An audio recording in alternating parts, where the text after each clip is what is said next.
സ്വാഗതം. Hot talk media one അവതരിപ്പിക്കുന്ന സംവാദ പരിപാടി. ദേശീയ രാഷ്ട്രീയം 2014 ലോക്സഭാ തെരഞ്ഞെടുപ്പിൻ്റെ മുന്നൊരുക്കങ്ങളിലേക്ക് പ്രവേശിക്കുന്നു. രാജ്യത്തെ രണ്ട് പ്രമുഖ ദേശീയ കക്ഷികൾ ഇന്ത്യൻ നാഷണൽ കോൺഗ്രസും BJPയും അവരുടെ തെരഞ്ഞെടുപ്പ് സ്ട്രാറ്റജി രൂപപ്പെടുത്തുന്ന തിരക്കിലാണ്. ആരാണ് തെരഞ്ഞെടുപ്പ് ഗോധയിൽ പടനയിക്കുക? കോൺഗ്രസിൽ അത് രാഹുൽ ഗാന്ധിയും BJPയിൽ നരേന്ദ്രമോദിയും ആയിരിക്കും എന്ന് കരുതപ്പെടുന്നു. ആരാണ് രാജ്യത്തിൻ്റെ അടുത്ത പ്രധാനമന്ത്രി?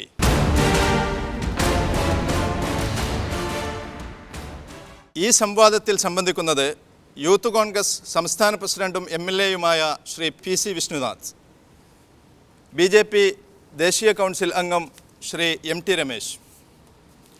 ശ്രീ MT രമേശ്, നരേന്ദ്രമോദി രാജ്യത്തിൻ്റെ പ്രധാനമന്ത്രിയാകുവാൻ യോഗ്യനാണോ? BJP എന്തുകൊണ്ട് നരേന്ദ്രമോദിയെ പ്രധാനമന്ത്രി സ്ഥാനാർത്ഥിയാക്കാൻ ഉദ്ദേശിക്കുന്നു? ഇതിൽ രണ്ട് കാര്യങ്ങളുണ്ട്. ഒന്ന്, നരേന്ദ്രമോദിയെ BJP ഇതുവരെ 2014 പ്രധാനമന്ത്രി സ്ഥാനാർത്ഥിയായി തീരുമാനിച്ചിട്ടില്ല.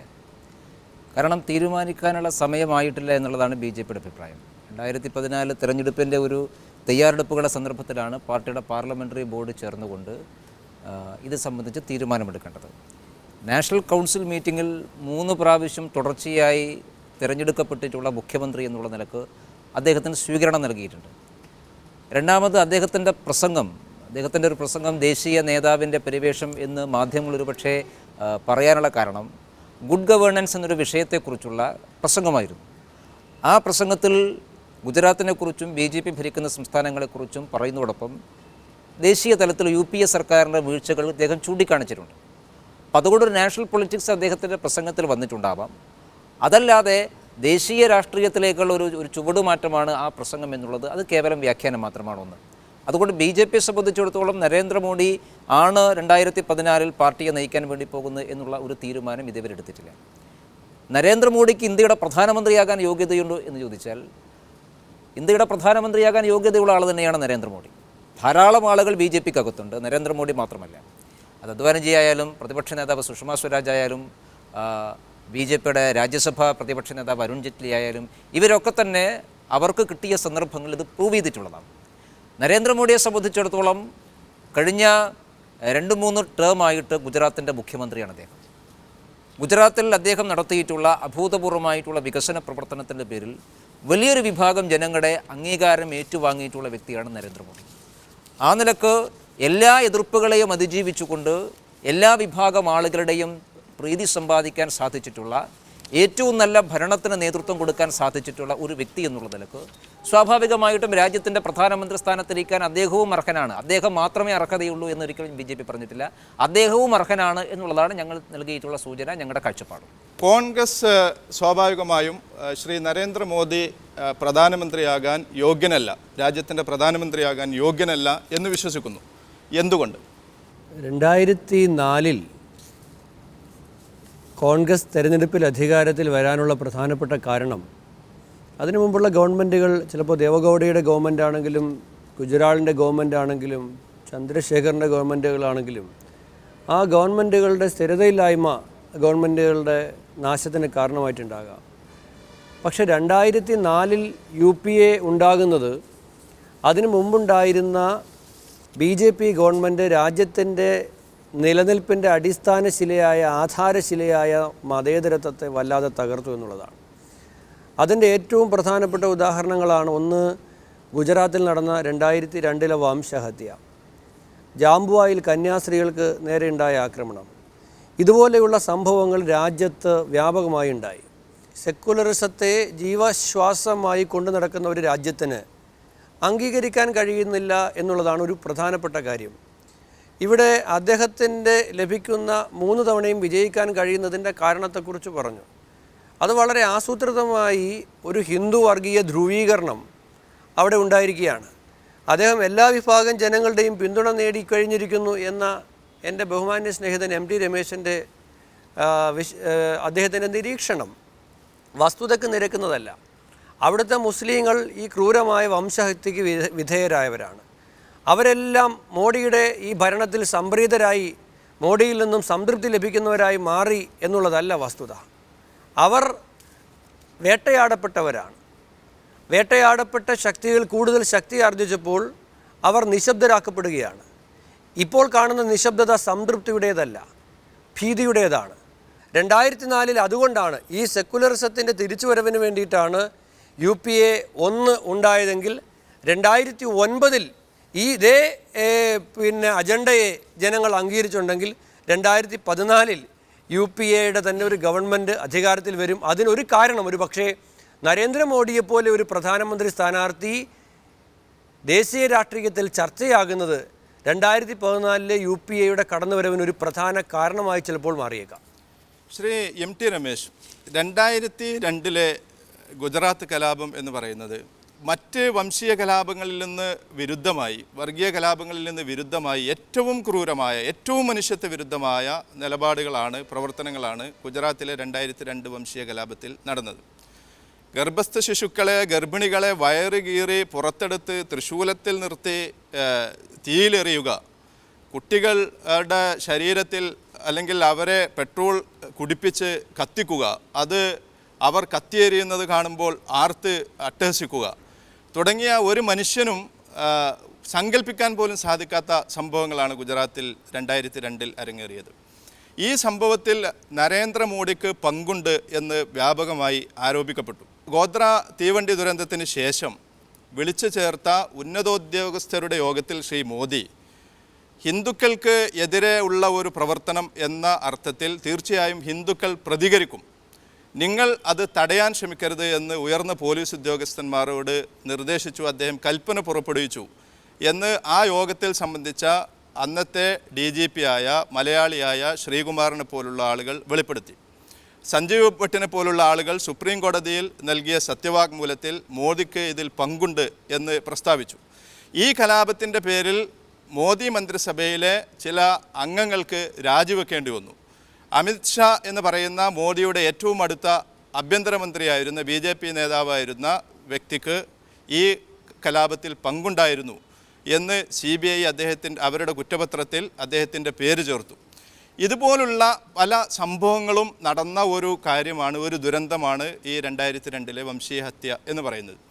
ഇതിൽ കുറ്റാരോപിതനായ വ്യക്തി ആണ് മോദി എന്നിരിക്കെ BJPയെ സംബന്ധിച്ചിടത്തോളം ഈ മോദിയെ ഒരു സെക്കുലർ പാരമ്പര്യമുള്ള രാജ്യത്ത് പ്രധാനമന്ത്രി സ്ഥാനാർത്ഥിയായി ഉയർത്തി കാണിക്കുന്നത് BJPക്ക് ദോഷമായിരിക്കുകയല്ലേ ചെയ്യുക? ഒന്ന് വളരെ തെറ്റിദ്ധാരണജനകമായിട്ടുള്ള കാര്യങ്ങളാണ് നിങ്ങൾ സൂചിപ്പിച്ചത് മുഴുവൻ തന്നെ. ഗുജറാത്തിലെ കലാപത്തെ ആരും ന്യായീകരിക്കുന്നില്ല. 2002 ഗുജറാത്തിലുണ്ടായ കലാപം ഏറ്റവും വലിയ ദുഃഖം തന്നെയാണ്, അതൊരു ദുരന്തമാണ്. പക്ഷേ അതാണ് ഏറ്റവും വലിയ ദുരന്തം എന്ന് പറയുന്നത് ചരിത്രത്തോട് കാണിക്കുന്ന ഏറ്റവും വലിയ അനീതിയാണ്. ഗുജറാത്തിൽ തന്നെ അതിനു മുമ്പ് അതിനേക്കാൾ വലിയ കലാപം ഉണ്ടായിട്ടുണ്ടോ? ചിമൻഭായ് പട്ടേൽ ഗുജറാത്തിൻ്റെ മുഖ്യമന്ത്രിയായിരിക്കുന്ന സമയത്താണ് വലിയ കലാപം എന്ന് പറഞ്ഞാൽ 2-2.5 വർഷം നീണ്ടു നിൽക്കുന്ന വലിയ കലാപം ഉണ്ടായിട്ടുണ്ട്. ഏതാണ്ട് 10-12,000 പേർ കൊല്ലപ്പെട്ടിട്ടുള്ള കലാപം. ഈ പ്രാവശ്യം കലാപത്തെ സംബന്ധിച്ചുള്ള സ്വാതന്ത്ര്യത്തിന് ശേഷമുള്ള എല്ലാ കലാപങ്ങളെക്കുറിച്ചുള്ള ഒരു ചർച്ച നമുക്ക് നടത്താം. ഓരോ പ്രദേശത്തും ഓരോ സംസ്ഥാനത്തും ഉണ്ടായിട്ടുള്ള കലാപം. അപ്പോൾ കലാപങ്ങളുടെ കലാമിറ്റി എങ്ങനെയാണ്? 2 തരത്തിലാണ്. ഒന്ന് നഷ്ടപ്പെട്ട ജീവനുകളെ സംബന്ധിച്ച്, അതിൻ്റെ തുടർച്ചയെ സംബന്ധിച്ച്. ഇത് രണ്ടുമാണ്. ഇത് രണ്ടും നോക്കിക്കഴിഞ്ഞാൽ ഗുജറാത്തിൽ 2002 കലാപം ഗുജറാത്തിൽ തന്നെ മുമ്പുണ്ടായിരുന്ന കലാപത്തേക്കാൾ അത്ര ദീർഘമല്ല. കാരണം 3 മാസക്കാലം കൊണ്ട് കലാപം അടിച്ചമർത്താൻ വേണ്ടി സാധിച്ചിട്ടുണ്ട്. പട്ടാളത്തിൻ്റെ സഹായമുണ്ടായിരുന്നു, ഗുജറാത്ത് പോലീസിൻ്റെ സഹായമുണ്ടായിരുന്നു, കലാപം അടിച്ചമർത്തിയിട്ടുണ്ട്.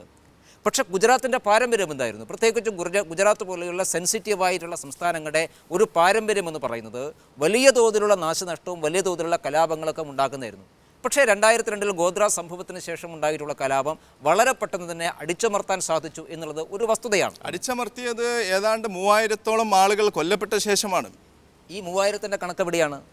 ഏതെങ്കിലും ഒരു agency, whether it is CBI അല്ലെങ്കിൽ സുപ്രീം കോടതി നിശ്ചയിച്ച കമ്മിറ്റി, പാർലമെൻറ്റിൻ്റെ കമ്മിറ്റി, സംസ്ഥാന ഗവൺമെൻറ്, കേന്ദ്ര ഗവൺമെൻറ്, നമുക്കറിയാം ശ്രീ MT രമേശ്, ഗവൺമെൻറ് പ്രസിദ്ധീകരിക്കുന്ന കണക്കുകളുണ്ടാവും. അത് പലപ്പോഴും യാഥാർത്ഥ്യവുമായി ബന്ധപ്പെട്ടതായിക്കൊള്ളണമെന്നില്ല. 3000-ൻ്റെ യാഥാർത്ഥ്യം എന്താണ്? ഇത് പത്രങ്ങളും മാധ്യമ പ്രവർത്തകരും റിപ്പോർട്ട് ചെയ്തതാണ്. മാധ്യമങ്ങളും 4000 5000 ആവല്ലോ. അതൊരു മുൻവിധിയോടുകൂടിയുള്ള കണക്കല്ലേ? ഇനി സർക്കാരിൻ്റെ കണക്കനുസരിച്ച്, സർക്കാരിൻ്റെ കണക്ക് മീൻസ് ഗുജറാത്ത് ഗവൺമെൻറ് നിങ്ങൾ വെറുതെ വിടൂ, അന്വേഷണ ഏജൻസികളുണ്ടല്ലോ, കോടതികളുണ്ടല്ലോ, ആ കോടതിയിലും അന്വേഷണ ഏജൻസിയും പറഞ്ഞ കണക്കനുസരിച്ചുള്ള കണക്കാണ് ഈ രാജ്യത്ത് ഔദ്യോഗികമായി അംഗീകരിക്കപ്പെട്ടിട്ടുള്ള കണക്ക്. ഇരിക്കട്ടെ, ഒരാൾ പോലും കൊല്ലപ്പെട്ടാൽ അത് നമുക്ക് അതിൻ്റെ ഭയാനകതയെ നമുക്ക് പറയാൻ വേണ്ടി സാധിക്കില്ല. ഒന്ന്. രണ്ടാമത്, ആർ കെ രാഘവൻ്റെ റിപ്പോർട്ട് നമ്മുടെ മുമ്പിലുണ്ട്. ആർ കെ രാഘവനെ BJPയുടെ ഗുജറാത്ത് ഗവൺമെൻറ് എതിർത്തിട്ടും സുപ്രീം കോടതി നിർദ്ദേശിച്ചിട്ടുള്ള കമ്മിറ്റിയാണ്. ആർ കെ രാഘവൻ്റെ കമ്മിറ്റിയിൽ കൃത്യമായി പറയുന്നുണ്ട്, ഈ ഗർഭിണിയായിട്ടുള്ള സ്ത്രീയുടെ വയറ് പിളർന്നു എന്ന് പറയുന്ന സംഭവം, ആ സംഭവത്തിൽ പറയുന്ന സ്ത്രീ ഗർഭിണി പോലുമല്ല, പിന്നെ എങ്ങനെയാണ് അതിൻ്റെ വയറ് പിളർക്കുക? കൃത്യമായ റിപ്പോർട്ട് പറയുന്നുണ്ടല്ലോ. അപ്പോൾ ഇതൊക്കെ ഊതിപ്പെരിപ്പിച്ച കഥകളാണ്. ആ കഥകൾ ഇന്നും പ്രചരിപ്പിക്കുന്നു. ആ കഥകളൊന്നും ആർക്കും തടയാനോ അല്ലെങ്കിൽ അതൊന്നും വായടപ്പിക്കാനും സാധിക്കില്ല. അത് നടന്നുകൊണ്ടിരിക്കുന്ന സമയത്ത് തന്നെയാണ് ഞാൻ നേരത്തെ പറഞ്ഞതുപോലെ ഗുജറാത്തിലെ ബഹുസമൂഹം നരേന്ദ്രമോദിയെ അംഗീകരിക്കുന്നത്. ഈ പ്രാവശ്യം മുസ്ലിം ജനവിഭാഗങ്ങൾ ഭീതിയോട് കൂടിയിട്ടാണ് വോട്ട് ചെയ്യുന്നത് പറഞ്ഞു. 2002 കലാപം കഴിഞ്ഞു. 2002 കലാപത്തിന് ശേഷമുള്ള ആദ്യത്തെ തെരഞ്ഞെടുപ്പ് വേണമെങ്കിൽ വിഷ്ണുനാഥിൻ്റെ വാദത്തോട് ഞാൻ സമ്മതിക്കുന്നു, ഭീതിയായിരിക്കാം. പക്ഷെ അതിനുശേഷം വലിയ രാഷ്ട്രീയ മാറ്റം അവിടെ ഉണ്ടായി. കോൺഗ്രസ് വലിയ തോതിൽ പ്രചരണം നടത്തി. ആദ്യത്തെ തെരഞ്ഞെടുപ്പിൽ BJP പരാജയപ്പെടുമെന്നുള്ള വലിയ പ്രചാരണം ഉണ്ടായിരുന്നു. പക്ഷേ ആദ്യത്തെ തെരഞ്ഞെടുപ്പ് കഴിഞ്ഞ് വീണ്ടും 2 തെരഞ്ഞെടുപ്പ് കഴിഞ്ഞു. കോൺഗ്രസിന് എന്തുകൊണ്ട് മുസ്ലിം സമൂഹത്തിൽ ഇവരുണ്ട് എന്ന് പറയുന്ന ഭീതി അകറ്റാൻ വേണ്ടി കഴിയുന്നില്ല? കേന്ദ്രം ഇപ്പോൾ കോൺഗ്രസ് ആണല്ലോ ഭരിക്കുന്നത്. ഗുജറാത്തിലെ മുസ്ലിം കമ്മ്യൂണിറ്റിക്ക് ഇത്ര വലിയ ഭീതിയുണ്ടെങ്കിൽ അവർ എൻ ബ്ലോക്കായിട്ട് വോട്ട് ചെയ്താൽ വലിയൊരു വിഭാഗം മണ്ഡലങ്ങൾ അവിടെ BJP തോൽപ്പിക്കാൻ സാധിക്കും. പക്ഷേ ഏറ്റവും ഒടുവിൽ കഴിഞ്ഞ ഒരു മാസം മുമ്പാണ് ഗുജറാത്തിലെ ജമായത്തിൻ്റെ നേതാവായിട്ടുള്ള മൗലാന മദനി, അദ്ദേഹം ഒരു കാലഘട്ടത്തിൽ നരേന്ദ്രമോദിയുടെ ഏറ്റവും വലിയ വിമർശകനായിരുന്നു. ആ മദനിയുടെ പ്രസ്താവന എല്ലാറ്റിലും വന്നു, എല്ലാ മാധ്യമങ്ങളിലും വന്നല്ലോ. അദ്ദേഹം പറയുന്നത്, ഞാൻ ഗുജറാത്തിലെ എല്ലാ നിയോജക മണ്ഡലങ്ങളും സന്ദർശിച്ചു, 26 നിയമസഭാ മണ്ഡലങ്ങളിലെ മുസ്ലിം ആളുകളുമായിട്ട് ഞാൻ സംവദിച്ചു. ആ മുസ്ലിം വിഭാഗം മുഴുവനും പറയുന്നു, ഞങ്ങൾ ഈ പ്രാവശ്യം നരേന്ദ്രമോദിക്കാണ് വോട്ട് ചെയ്തത്. കലാപത്തെക്കുറിച്ച് അവർക്ക് പ്രയാസമുണ്ട്. പക്ഷേ കലാപത്തിന് ശേഷമുള്ള ഗുജറാത്തിൽ മുസ്ലിം സമൂഹത്തിന് സംതൃപ്തി ഉണ്ടായിരുന്നു. അവിടുത്തെ വികസന പ്രവർത്തനങ്ങൾ എല്ലാവർക്കും പങ്കാളിത്തമുണ്ടായിരുന്നു. ഈ സംതൃപ്തിയുടെ അടിസ്ഥാനത്തിലാണ് 2002 മറക്കപ്പെടേണ്ട ഒരു അഭിശപ്തമായിട്ടുള്ള ഓർമ്മകളാണ് എന്ന് മനസ്സിൽ ഓർത്തുകൊണ്ട് തന്നെ നരേന്ദ്രമോദി എന്ന മനുഷ്യനെയും മുഖ്യമന്ത്രിയും അംഗീകരിക്കാൻ ഗുജറാത്തിലെ മുസ്ലിം സമൂഹം തയ്യാറായിരുന്നു. രമേശ്, താങ്കൾ പറയുന്നു ഇത് മറക്കപ്പെടേണ്ട ഒരു ദുരന്തമായിരുന്നു. പക്ഷേ ഇത് നരേന്ദ്രമോദി പറഞ്ഞിട്ടില്ല. അദ്ദേഹം ഈ സംഭവത്തിൽ ഒരിക്കലും ഖേദം രേഖപ്പെടുത്തിയിട്ടില്ല. അദ്ദേഹത്തിന് ഈ കലാപത്തിൽ പങ്കില്ലെങ്കിൽ പോലും അദ്ദേഹം മുഖ്യമന്ത്രിയായിരിക്കുന്ന ഒരു സംസ്ഥാനത്ത് തൻ്റെ സംസ്ഥാനത്തെ പ്രജകളെ സംരക്ഷിക്കേണ്ടത് അദ്ദേഹത്തിൻ്റെ ബാധ്യതയായിരുന്നു. അദ്ദേഹം ഇതുവരെയും ഇത് തനിക്ക് സംഭവിച്ച അല്ലെങ്കിൽ തനിക്കതിലുള്ള പങ്കാളിത്തം അല്ലെങ്കിൽ തൻ്റെ രാജ്യത്ത് സംഭവിച്ചത് പാടില്ലാത്ത ഒരു സംഭവമായിരുന്നു എന്നതിൽ അദ്ദേഹം ഖേദം രേഖപ്പെടുത്തിയിട്ടില്ല. NDTV ഇത് അദ്ദേഹത്തോട് ഖേദം രേഖപ്പെടുത്തുന്നുണ്ടോ എന്ന് ചോദിച്ചപ്പോൾ അദ്ദേഹം ഈ ചോദ്യത്തിൽ നിന്ന് ഒഴിഞ്ഞു മാറുകയാണ് ചെയ്തത്. ഒരു സംസ്ഥാനത്തുണ്ടാകുന്ന കലാപത്തിന് ഒരു മുഖ്യമന്ത്രി എങ്ങനെ ഉത്തരവാദിയാണ്? സ്വാഭാവികമായും ചില മുഖ്യമന്ത്രിമാർക്ക് വർഗീയ കലാപങ്ങൾ ഉണ്ടാകുമ്പോൾ, ദുരന്തങ്ങൾ ഉണ്ടാകുമ്പോൾ രാജിവെക്കുന്നു. അങ്ങനെയാണെങ്കിൽ ഈ രാജ്യത്ത് ആദ്യം ഖേദം പ്രകടിപ്പിക്കുന്നത് രാജീവ് ഗാന്ധി ആയിരുന്നല്ലോ. മുസ്ലിം ന്യൂനപക്ഷം പോലും അംഗീകരിക്കുന്ന പിന്തുണക്കുന്ന ഒരു ഭരണകൂടമാണ് ശ്രീ നരേന്ദ്രമോദിയുടേത് എന്ന ശ്രീ MT രമേശിൻ്റെ വാദത്തോട് താങ്കൾ യോജിക്കുന്നുണ്ടോ? അവിടെ എല്ലാവരുടെയും പിന്തുണയുള്ള ഒരു ഭരണമാണ് ശ്രീ നരേന്ദ്രമോദി നടത്തുന്നത് എന്ന് അദ്ദേഹം പറയുന്നു. ഗുജറാത്തിൽ നിന്നും ഒരുപാട് വാർത്തകൾ ഇപ്പോൾ പുറത്തു വരുന്നുണ്ടല്ലോ. രാഷ്ട്രീയ പാർട്ടികളുടേത് മാത്രമല്ല. ഞാൻ സൂചിപ്പിച്ചു, ഇവിടെ 2004 BJPക്ക് അധികാരം രാജ്യത്ത് തന്നെ നഷ്ടപ്പെട്ടു. ഈ ഇത്തരത്തിലുള്ള കലാപങ്ങൾക്കെതിരായിട്ടുള്ള ജനവികാരം ഉയർന്നു വന്നപ്പോൾ ബാബറി മസ്ജിദ് തകർത്തത് ഇന്ത്യയുടെ സെക്കുലറിസം തകർക്കപ്പെടുകയായിരുന്നു. ലോകത്തിൻ്റെ മുമ്പിൽ നമുക്ക് ഉണ്ടായ നാണക്കേടാണ്. അവിടെ എന്തുകൊണ്ട് അവിടെ BJPക്ക് വീണ്ടും തിരിച്ചു വരാൻ കഴിയുന്നില്ല? മൂന്നാമതും നാലാമതും ഒക്കെയായി BJP മാറുകയാണ്. പക്ഷേ അതിൽ നിന്നും വ്യത്യസ്തമായി ഇവിടെ ഒരു വലിയ തോതിൽ എല്ലാത്തിനെയും ഉപയോഗിക്കുകയാണ്. ഇപ്പം ഞാൻ സൂചിപ്പിക്കട്ടെ, വ്യാജ ഏറ്റുമുട്ടൽ ഇപ്പോൾ പുറത്തു വരികയല്ലേ. നിരപരാധികളായ ഒരു പ്രാണേഷ് കുമാറിനെയും അദ്ദേഹത്തിൻ്റെ സൊറാബുദ്ദീൻ വ്യാജ ഏറ്റുമുട്ടൽ, അതിൻ്റെ വാർത്തകൾ പുറത്തു വന്നു. കാമുകിയെ റേപ്പ് ചെയ്തതിനു ശേഷം അവരെയും വെടിവെച്ചു കൊല്ലുകയാണ്. മോദിയുടെ ഏറ്റവും ഉറ്റ അനുയായിയായ മായാബെൻ കൊദാനി, അവർക്ക് ചാർജ് ഷീറ്റ് കൊടുത്തു കഴിഞ്ഞു. അവരുടെ പേരിൽ അവർ ജാമ്യത്തിലാണ് ഇറങ്ങി നിൽക്കുന്നത്. അവരെക്കുറിച്ചുള്ള ചാർജ് ഷീറ്റിൽ എന്താ പറയുന്നത്? CBI ചാർജ് ഷീറ്റ് പറയുന്നത് ഞാൻ പറയുന്നതല്ലോ. അവർ ഈ നിരപരാധികളായ സ്ത്രീകളെ റേപ്പ് ചെയ്യുന്ന കണ്ടിട്ട് അത് കണ്ടുകൊണ്ട് നിന്നു എന്നാണ് ഒരു മന്ത്രി. ഒരു സ്ത്രീക്ക് എങ്ങനെയാണ് ഒരു നിരപരാധിയായ ഒരു സ്ത്രീ അതേപോലെയുള്ള സ്ത്രീകളെ ഇത് രൂപത്തിൽ ആക്രമിക്കുമ്പോൾ അത് കണ്ടു നിൽക്കാൻ കഴിയുന്നു? അതുപോലെയുള്ള ഇപ്പോൾ 105 പേര് കൺവിക്റ്റ് ചെയ്യപ്പെട്ടതിൽ BJPയുടെ സംഘപരിവാറിൻ്റെ നേതാക്കന്മാരാണ്. ഉത്തരവാദിത്തത്തിന് ഒഴിഞ്ഞു മാറാൻ കഴിയില്ല. ബജറംഗ് ദളിൻ്റെ അഹമ്മദാബാദ് സിറ്റി പ്രസിഡന്റ് അടക്കമുള്ള ആളുകൾ ഇത് ഇന്ത്യയിൽ ആദ്യമായിട്ടാണ് ഇത്രയും കൺവിക്ഷൻ ഉണ്ടാകുന്നത്. ഇത്തരം കേസുകളിൽ കൺവിക്ഷൻ ഉണ്ടാകാറില്ല. 105 ആളെ കൺവിക്റ്റ് ചെയ്തു. പല കേസുകൾ 9 കേസുകളിലായി, ഗുജറാത്ത് കലാപവുമായി ബന്ധപ്പെട്ട 9 കേസുകളിലായി 105 പേരെ കൺവിക്റ്റ് ചെയ്തു. നിരവധി ആളുകൾ ഇപ്പോൾ വിചാരണയിൽ നിൽക്കുകയാണ്. ഇപ്പോൾ അതുകൊണ്ട് തന്നെ നിരവധി സിറ്റിസൺ റിപ്പോർട്ടുകൾ പുറത്തു വരുന്നു. ഇനി ശ്രീ MD രമേശിൻ്റെ വാദമേ ഞാൻ സ്വീകരിക്കുന്നുള്ളൂ. ഞാനിപ്പോൾ മാധ്യമങ്ങളുടെ വാദമോ അല്ലെങ്കിൽ അവിടെ നിന്ന് പെരിപ്പിച്ച് കണക്കുകളോ ഞാൻ ഉൾക്കൊള്ളുന്നില്ല. ശ്രീ MD രമേശ് പറഞ്ഞു തന്നെ എടുത്താൽ 1200 ആളുകളെ ഈ രൂപത്തിൽ, അത് പിന്നെ വയറ് പുറത്തെടുത്തിട്ടാണോ കൊന്നത്, വയറിനകത്തിട്ടാണോ കൊന്നത് എന്നതിലേ പ്രശ്നമുള്ളൂ. അല്ലെങ്കിൽ ഗർഭിണിയായിരുന്നോ ഗർഭിണി ആയില്ലയോ എന്നുള്ളതല്ല.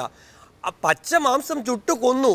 കോൺഗ്രസ് MP ആയിരുന്ന ജഫ്രി അദ്ദേഹത്തെ വെട്ടി തുണ്ടമാക്കിയിട്ട് വീട്ടിൽ അകത്തിട്ട് മുഴുവൻ പേരെയും കൊന്നു. ആര് ചെയ്താലും ഇത് ചെയ്യുമ്പോൾ ഒരു ഗവൺമെൻറ് സ്പോൺസർ ചെയ്തിരുന്നു എന്നുള്ളതാണ് ഇവിടെ പ്രശ്നം. മറ്റ് ഗുജറാത്തിൽ മുമ്പ് കലാപം ഉണ്ടായിട്ടുണ്ട്. മുസ്ലിം ഹിന്ദു കലാപം. അദ്ദേഹം പറഞ്ഞ വാദം ശരിയാണ്. മുമ്പ് ഉണ്ടായിട്ടുള്ള സ്ഥലമാണ് ഗുജറാത്ത്. പക്ഷേ ഒരു ഗവൺമെൻറ് സ്പോൺസേഡ് കലാപം ഗുജറാത്തിൽ ഉണ്ടാകുന്നത് 2002 നടത്തിയ കലാപമാണ്. ആ കലാപം വളരെ ആസൂത്രിതമായിരുന്നു. ആ കലാപത്തിൻ്റെ ഭീതിയിൽ നിന്ന് പിന്നെ മുതലെടുപ്പ് നടത്തുകയാണ്. പിന്നെ അദ്ദേഹം പറഞ്ഞ മറ്റ് കണക്കുകൾ പരിശോധിക്കപ്പെടേണ്ടതാണ്. 2002 ഗുജറാത്തിലുണ്ടായ കലാപത്തെ സംബന്ധിച്ച് ആളുകൾ 1200 പേർ കൊല്ലപ്പെട്ടു എന്ന് പറയുമ്പോൾ അത് ഏകപക്ഷീയമാണ് എന്ന ധാരണ വരരുത്. എല്ലാ വിഭാഗത്തിൽപ്പെട്ട ആളുകളുടെ കണക്കാണ്. രണ്ടാമത് അറസ്റ്റ് ചെയ്യപ്പെട്ട പ്രതികൾ നോക്കണം. ഒരു സർക്കാർ സ്പോൺസേഡ് കലാപമാണെങ്കിൽ സ്വാഭാവികമായിട്ടും സർക്കാർ സ്പോൺസേഡായിട്ട് പറയുന്നത് മുസ്ലിം വിഭാഗത്തെ തെരഞ്ഞെടുത്ത് കൊല്ലുന്നു, അതിന് കൊല ചെയ്യുന്ന ആളുകൾക്ക് സംരക്ഷണം കൊടുക്കുന്നു. പക്ഷേ അറസ്റ്റ് ചെയ്യപ്പെട്ട ആളുകൾക്ക് നോക്കണം. നിങ്ങൾ ആരാണ് അറസ്റ്റ് ചെയ്തിട്ടുള്ളത്? നരേന്ദ്രമോദി ഒരിക്കലും കലാപത്തിന് നേതൃത്വം കൊടുത്തിട്ടുള്ള ഒരാളെ പോലും വെറുതെ വിടാൻ ഉദ്ദേശിച്ചിട്ടില്ല. ഏറ്റവും കൂടുതൽ ആളുകൾ ഈ ബജരംഗദളിൻ്റെ ആയാലും വിശ്വഹിന്ദു പരിഷത്തിൻ്റെ ആയാലും ഹിന്ദു തീവ്രവാദ സംഘടനകളായാലും ആളുകൾ നരേന്ദ്രമോദി ഗവൺമെൻറ് തന്നെ അറസ്റ്റ് ചെയ്ത് കൽത്തുറുങ്കിലടച്ചിട്ടുണ്ട്. രണ്ടാമത് ഇവിടെ വിഷ്ണുനാഥനെ സൂചിപ്പിച്ചു, ഇത്രയും കൺവെൻഷൻ ഉണ്ടായിട്ടില്ല. അതൊരു പ്രധാനപ്പെട്ട പോയിന്റാണ്. എന്തുകൊണ്ടുണ്ടായിട്ടില്ല? ഗുജറാത്ത് കലാപം പോലെ കൃത്യമായിട്ട് അന്വേഷിച്ച ഒരു കലാപവും നമ്മുടെ രാജ്യത്തുണ്ടായിട്ടില്ല. ഞാൻ വിഷ്ണുനാഥോട് ചോദിക്കട്ടെ, അങ്ങനെയാണെങ്കിൽ ഇന്ദിരാഗാന്ധിയുടെ വധത്തിന് ശേഷം ഡൽഹിയിലുണ്ടായ കലാപം, ആ കലാപത്തിന് ആര് മറുപടി പറയും? സർക്കാരിൻ്റെ കണക്ക് നേരത്തെ താങ്കൾ തന്നെ സൂചിപ്പിച്ചല്ലോ, സർക്കാരിൻ്റെ കണക്ക് പലപ്പോഴും ചെറുതാണെന്ന് ഞാൻ സമ്മതിക്കാം. പക്ഷേ സർക്കാരിൻ്റെ ഔദ്യോഗിക കണക്കനുസരിച്ച് 12,400 പേരാണ്, സിഖുകാരാണ് ഡൽഹിയിൽ കൊല്ലപ്പെട്ടത് വളരെ ഷോർട്ട് പീരീഡിൽ. അതിനാര് സമാധാനം പറയും? അപ്പോൾ കലാപം എന്നുള്ളത് എല്ലാ കാലഘട്ടത്തിലും ഉണ്ടായിട്ടുള്ളതാണ്. നിരപരാധികളായ സിഖുകാരെ കൊന്നതിനെയൊന്നും ആരും ന്യായീകരിക്കുന്നില്ല. നിരപരാധികളായ സിഖുകാരെ കൊന്നതിനെ ഞങ്ങൾ അപലപിച്ചിട്ടുണ്ട്, ഞങ്ങളതിൽ ഖേദം പ്രകടിപ്പിച്ചിട്ടുണ്ട്. അങ്ങനെ ഒരു സംഭവം ഉണ്ടാകാൻ പാടില്ലായിരുന്നു. ഉണ്ടായതാണ്. അതിന് നേതൃത്വം കൊടുത്തവർക്ക് ആർക്കും പിന്നീട് നരേന്ദ്രമോദിയെ പോലെ അവരാരും പിന്നെ മുഖ്യമന്ത്രി ആയില്ല.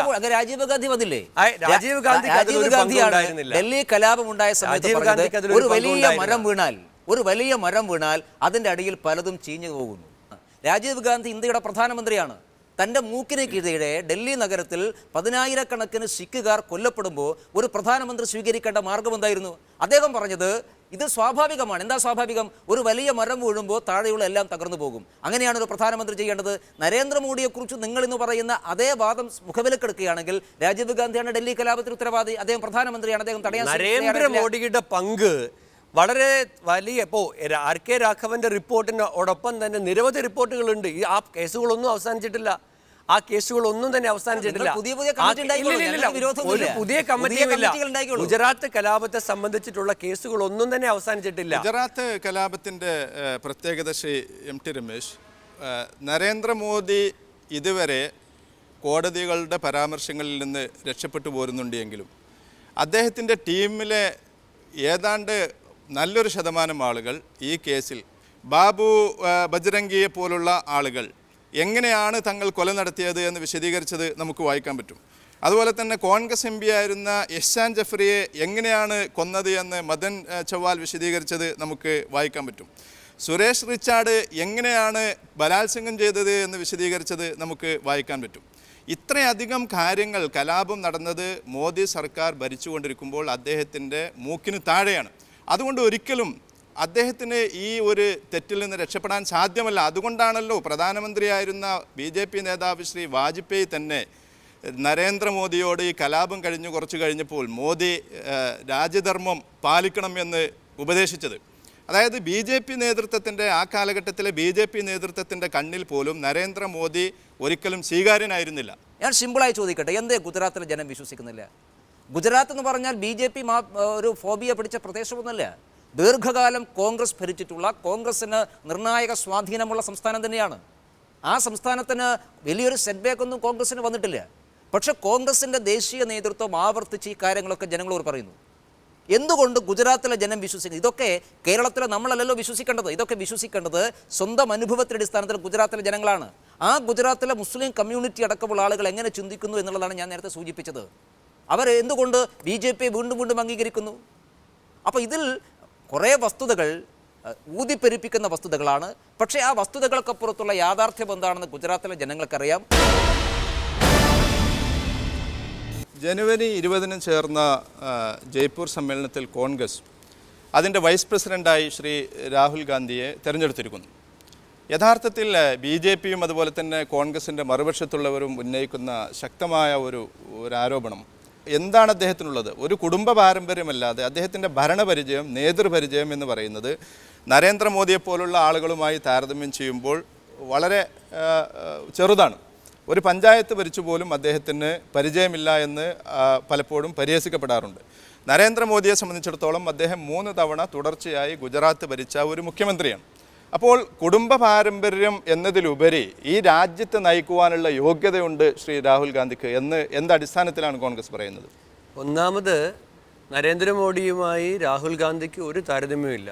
നരേന്ദ്രമോദിയും രാഹുൽ ഗാന്ധിയും തമ്മിൽ താരതമ്യം ചെയ്യാനേ പാടില്ല എന്നുള്ളതാണ് എൻ്റെ ഒന്നാമത്തെ ഒരു അഭ്യർത്ഥന. രണ്ടാമത്തത്, ഇവിടെ ജയ്പൂരിലെ AICCയുടെ ചിന്തൻ ശിബിർ രാഹുൽ ഗാന്ധിയെ AICCയുടെ വൈസ് പ്രസിഡൻ്റായിട്ട് തീരുമാനിക്കുകയുണ്ടായി. കോൺഗ്രസ് വർക്കിംഗ് കമ്മിറ്റി നേരത്തെ സൂചിപ്പിച്ചതുപോലെ അദ്ദേഹത്തെ ഇന്ത്യയുടെ പ്രധാനമന്ത്രിയാക്കാൻ ആ രൂപത്തിലൊരു തീരുമാനവും അവിടെ എടുത്തിട്ടില്ല. ഇവിടെ ഇപ്പോൾ കോൺഗ്രസിൻ്റെ നേതാവായി രാഹുൽ ഗാന്ധി ഉയർന്നു വരുമ്പോൾ ഇവിടെ ഉയർന്ന വിമർശനങ്ങളാണ് അങ്ങിപ്പോൾ എന്നോട് സൂചിപ്പിച്ചത്. അദ്ദേഹം തന്നെ പറഞ്ഞിട്ടുണ്ട്, എനിക്ക് കുടുംബത്തിൻ്റെ പാരമ്പര്യത്തിൻ്റെ ആനുകൂല്യം കിട്ടിയിട്ടുണ്ട് നേതൃത്വത്തിലേക്ക് കടന്നു വരാൻ. അത് പറയാനുള്ള സത്യസന്ധത അദ്ദേഹം കാണിച്ചിട്ടുണ്ട്. പക്ഷേ അദ്ദേഹം 2004 അമേത്തിയിൽ മത്സരിച്ചു. കുടുംബ പാരമ്പര്യത്തിൻ്റെ പേരിൽ ഒരാൾക്ക് നേതൃത്വത്തിലേക്ക് വരാൻ കഴിയും. പക്ഷെ പാർലമെൻറ്റിലേക്ക് ജയിക്കണമെങ്കിൽ ജനങ്ങൾ വോട്ട് ചെയ്യണം. വളരെ ആത്മാർത്ഥമായി, വളരെ കമ്മിറ്റഡായ ഒരു രാഷ്ട്രീയ നേതാവാണ് അദ്ദേഹം. ഇന്ത്യയിലെ മുഴുവൻ ഗ്രാമങ്ങളിലും അദ്ദേഹത്തിൻ്റെ പഠനകാലത്തെക്കുറിച്ച് നമ്മൾ മനസ്സിലാക്കിയിട്ടുണ്ട്. വേറെ പേരിൽ പഠിക്കേണ്ടി വന്നു. കാരണം ഇന്ദിരാഗാന്ധിയെ കൊന്നതിന് ശേഷം സിഖുകാരിൽ നിന്നുള്ള ഭീഷണി കാരണം സ്കൂളിൽ നിന്നും ഒരു സ്കൂളിൽ നിന്നും മറ്റൊരു സ്കൂളിലേക്ക് മാറേണ്ടി വന്നു. കോളേജിൽ പഠിച്ചപ്പോൾ മറ്റൊരു പേര് ഉപയോഗിക്കേണ്ടി വന്നു അച്ഛൻ മരിച്ചതിന് ശേഷം. ഇന്ത്യയിൽ ഏറ്റവും ഭീകരവാദികളുടെ ഭീഷണിയുള്ള ഒരു നേതാവായിട്ട് പോലും നക്സൽ ബാധിത പ്രദേശങ്ങളിൽ പോലും പോയി അവിടുത്തെ ജനങ്ങളുടെ യാഥാർത്ഥ്യങ്ങൾ, ജീവിത യാഥാർത്ഥ്യങ്ങൾ, അവരുടെ പ്രയാസങ്ങൾ മനസ്സിലാക്കാൻ അദ്ദേഹം വളരെ ആത്മാർത്ഥമായി പരിശ്രമിച്ചു. അങ്ങനെ അദ്ദേഹം കഴിഞ്ഞ കുറേ വർഷങ്ങളായി ഇന്ത്യയുടെ പൊതു രാഷ്ട്രീയ മണ്ഡലത്തിലുണ്ട്. ഒരു വിവാദങ്ങൾക്കും പോകുന്നില്ല. ആരെയും കൊന്നിട്ടല്ല, വ്യാജ ഏറ്റുമുട്ടൽ നടത്തിയിട്ടല്ല, വംശീയ ഹത്യ നടത്തിയിട്ടല്ല, വിഭാഗീയത സൃഷ്ടിച്ചിട്ടല്ല, വളരെ മോശമായ പദപ്രയോഗങ്ങൾ നടത്തി രാഷ്ട്രീയ എതിരാളികളെ അധിക്ഷേപിച്ചുകൊണ്ടല്ല, കമ്മ്യൂണൽ പോളറൈസേഷൻ സൃഷ്ടിച്ചുകൊണ്ടല്ല, ജനങ്ങൾക്കിടയിൽ, സാധാരണക്കിടയിൽ നമുക്കറിയാം അദ്ദേഹം എന്ത് ജനകീയ പ്രശ്നം ഏറ്റെടുത്തു എന്ന് ചോദിക്കുന്നു. 2011 മേയിൽ നമുക്കറിയാം ബട്ടാപർസൂലിൽ ഉത്തർപ്രദേശിൽ ഹൈവേ പ്രോജക്റ്റിന് വേണ്ടിയിട്ട് പാവപ്പെട്ടവരെ കുടിയൊഴിപ്പിക്കാൻ വേണ്ടിയിട്ട് ഉള്ള പരിശ്രമങ്ങൾ അവിടുത്തെ മായാവതി ഗവൺമെൻറ് നടത്തിയപ്പോൾ അദ്ദേഹത്തിൻ്റെ നേതൃത്വത്തിലാണ് സമരം ആരംഭിച്ചത്. മായാവതിയുടെ ഗവൺമെൻറ് അദ്ദേഹത്തെ അറസ്റ്റ് ചെയ്ത് കൊണ്ടുപോയി. ബട്ടേപർസൂലിൽ പാവങ്ങൾക്ക് ലാൻഡ് അക്വിസിഷനുമായി ബന്ധപ്പെട്ട് നീതി നേടിക്കൊടുക്കാൻ കഴിഞ്ഞു. ശ്രീ വിഷ്ണുനാഥ്, ശ്രീ രാഹുൽ ഗാന്ധിക്ക് തന്നെ കോൺഗ്രസിന് കഴിഞ്ഞ നിയമസഭാ തെരഞ്ഞെടുപ്പുകളിൽ വിജയിപ്പിക്കാൻ സാധിച്ചിട്ടില്ല. UP തിരിച്ചുപിടിക്കുമെന്ന പ്രഖ്യാപനത്തോടും പ്രതീക്ഷയോടും കൂടിയായിരുന്നു ശ്രീ രാഹുൽ ഗാന്ധി UP നിയമസഭാ തെരഞ്ഞെടുപ്പിനെ നയിച്ചത്. പക്ഷേ കോൺഗ്രസ് 38 സീറ്റുകളിൽ ഒതുങ്ങി. അതുപോലെ തന്നെ പഞ്ചാബിലും വിജയിക്കാൻ സാധിച്ചില്ല. അപ്പോൾ രാഹുൽ ഗാന്ധി നേർക്ക് നേരെ നയിച്ച ഒരു തെരഞ്ഞെടുപ്പ് യുദ്ധത്തിൽ അദ്ദേഹത്തിൻ്റെ ചരിത്രത്തിൽ അദ്ദേഹത്തിന് വിജയിക്കാൻ സാധിച്ചിട്ടില്ല എന്നിരിക്കെ വൈസ് പ്രസിഡൻ്റായി രാഹുൽ ഗാന്ധിയെ ഉയർത്തിക്കാട്ടി അടുത്ത തെരഞ്ഞെടുപ്പിനെ നേരിടുന്നത് കോൺഗ്രസിനെ സംബന്ധിച്ചിടത്തോളം എത്രത്തോളം പ്രതീക്ഷ നൽകുന്നതാണ്? 2009 ഇന്ത്യയിലെ എല്ലാ മാധ്യമങ്ങളും രാഹുൽ ഗാന്ധിയെ വാഴ്ത്തിയതാണ്. രാഹുൽ ഗാന്ധിയുടെ നേതൃത്വമാണ് ഉത്തർപ്രദേശിൽ 21 സീറ്റുകൾ നേടുന്നതിന് കാരണമായത്. അന്ന് 21 പാർലമെൻറ്റ് സീറ്റുകൾ ഞങ്ങൾ വിജയിച്ചു. 2004 10 സീറ്റാണ് ഉണ്ടായിരുന്നത്. 2004 മുതൽ ഉത്തർപ്രദേശ് രാഷ്ട്രീയത്തിൽ അദ്ദേഹം സജീവമാണ്. 2009 നമുക്ക് കോൺഗ്രസ്സിന് ഞങ്ങൾക്ക് 21 സീറ്റുകൾ കിട്ടി. അന്ന് ഇന്ത്യയിലെ ദേശീയ മാധ്യമങ്ങളും പ്രാദേശിക മാധ്യമങ്ങളും എല്ലാം തന്നെ രാഹുൽ ഗാന്ധിയുടെ നേതൃത്വമാണ്. ഇപ്പം ഞാൻ ഒരു കാര്യം പറയട്ടെ, ഏതെങ്കിലും നേതാവിൻ്റെ വ്യക്തിപ്രഭാവത്തിൽ നമുക്ക് തിരഞ്ഞെടുപ്പുകളൊക്കെ ജയിക്കാം എന്ന് കഴിയുന്നതിൽ അർത്ഥമില്ല. രാഷ്ട്രീയമാണ് അവിടെ ചർച്ച ചെയ്യപ്പെടുന്നത്. ഇപ്പോൾ ഉത്തർപ്രദേശിൽ BJP നിരന്തരമായി പരാജയപ്പെടുകയാണ്. BJP അവിടെ പിന്നെ ഏറ്റവും വലിയ ശക്തിയായി നിന്നൊരു സ്ഥലമാണ് ഉത്തർപ്രദേശ്. അതിൻ്റെ ഉത്തരവാദി വാജ്പേയിയാണ്, അദ്വാനിയാണ്, രാജ്നാഥ് സിംഗ് ആണ്, നിതിൻ ഗഡ്കരിയാണ് എന്നൊന്നും ഞാൻ പറയുന്നില്ല. അതിൻ്റെ പേരിൽ ഇപ്പോൾ നരേന്ദ്രമോദി വന്നിട്ട് UP-യിൽ അടുത്ത തെരഞ്ഞെടുപ്പിൽ നരേന്ദ്രമോദിക്ക് UP-യിൽ BJP തിരിച്ചു കൊണ്ടുവരാൻ കഴിയുമെന്ന് എനിക്ക് പ്രതീക്ഷയില്ല. രമേശ്, രാഹുൽ ഗാന്ധി രാജ്യത്തിൻ്റെ നേതാവാകാൻ യോഗ്യനാണോ? അല്ല, കോൺഗ്രസിനെ സംബന്ധിച്ചിടത്തോളം യോഗ്യതയുടെ മാനദണ്ഡം എന്ന് പറയുന്നത് നെഹ്റു കുടുംബത്തിൽ ജനിക്കുക എന്നുള്ളതാണ്. അതാണ് കോൺഗ്രസിൻ്റെ ലീഡർഷിപ്പിൻ്റെ മാനദണ്ഡം. ആ മാനദണ്ഡം വെച്ചാണെങ്കിൽ രാഹുൽ ഗാന്ധി യോഗ്യനാണ്. അതിലാകെ അപവാദം വന്നിട്ടുള്ളത് ഇപ്പോൾ ഈ UPA ഗവൺമെൻറ് കാലത്ത് മൻമോഹൻ സിംഗ് പ്രധാനമന്ത്രിയായി. പക്ഷേ മൻമോഹൻ സിംഗ് പ്രധാനമന്ത്രിയായിരിക്കുന്ന സമയത്തും രാജ്യം ആരാണ് ഭരിക്കുന്നത് എന്ന് രാജ്യത്തിലെ ചെറിയ കുട്ടികൾക്ക് പോലും അറിയാം. അപ്പോൾ ആ നിലക്ക് രാഹുൽ ഗാന്ധിക്ക് അതിനുള്ള അർഹതയുണ്ട്. അതിനപ്പുറം രാഹുൽ ഗാന്ധി ദീർഘകാലത്തെ പാരമ്പര്യമൊക്കെ പറഞ്ഞു. രാഹുൽ ഗാന്ധി AICC ജനറൽ സെക്രട്ടറിയായി. എങ്ങനെയാണായത്? നെഹ്റു കുടുംബത്തിലെ ഒരംഗം മൈനസ് ചെയ്താൽ രാഹുൽ ഗാന്ധിക്ക് ദേശീയ രാഷ്ട്രീയത്തിൽ കോൺഗ്രസിൻ്റെ ജനറൽ സെക്രട്ടറി ആകാനുള്ള എന്ത് പൊളിറ്റിക്കൽ പിൻബലമാണുള്ളത് എന്ന് കോൺഗ്രസ്സുകാർക്കും അറിയാം. അതില്ല. അത് മൈനസ് ചെയ്ത് കഴിഞ്ഞാൽ രാഹുൽ ഗാന്ധി 0 ആണ്. രാജ്യം നേരിടുന്ന ബഹുമുഖമായിട്ടുള്ള വിഷയങ്ങൾ ഇടപെടലാണ് രാഹുൽ ഗാന്ധി ഗവൺമെൻറ് ഭാഗത്ത് നടത്തിയിട്ടുള്ളത്? ഏതെങ്കിലും ഇടപെടലിൽ നാം സാക്ഷ്യം വഹിച്ചിട്ടുണ്ടോ? ദേശീയ പ്രശ്നങ്ങൾ ഇടപെടുമ്പോഴാണല്ലോ അത് വിവാദമായാലും അല്ലെങ്കിൽ അനുകൂലമായാലും അത് ഇഷ്യൂ ആവുന്നത്.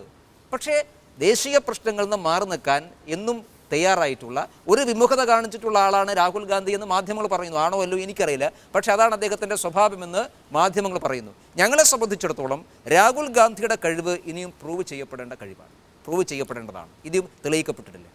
നരേന്ദ്രമോദിയുമായിട്ട് രാഹുൽ ഗാന്ധിയെ താരതമ്യം ചെയ്യാൻ വേണ്ടി പാടില്ലെന്ന് വിഷ്ണുനാഥ് പറഞ്ഞു. ഞാനും അതിനോട് യോജിക്കുന്നു. ഒരു കാരണവശാലും നരേന്ദ്രമോദിയെ പോലെയുള്ള ഒരു നേതാവുമായി താരതമ്യം ചെയ്യാൻ സാധിക്കുന്നില്ല. കാരണം നരേന്ദ്രമോദി ഏറ്റവും താഴത്തെ തട്ടിൽ നിന്ന് രാഷ്ട്രീയ പ്രവർത്തനം ആരംഭിച്ച് ചെറിയ ചുമതലകൾ വഹിച്ച് നേതൃത്വ പദവിയിലെത്തിയിട്ടുള്ള ആളാണ്. അദ്ദേഹം ഒരു കുടുംബത്തിൻ്റെ പിൻബലമുള്ളതുകൊണ്ട് നൂലിൽ കെട്ടി ഇറക്കിയിട്ടുള്ള നേതാവല്ല. ചർച്ച അവസാനിക്കുന്നില്ല. അവസാന ഭാഗം അടുത്ത ആഴ്ച ഇതേ ദിവസം ഇതേ സമയം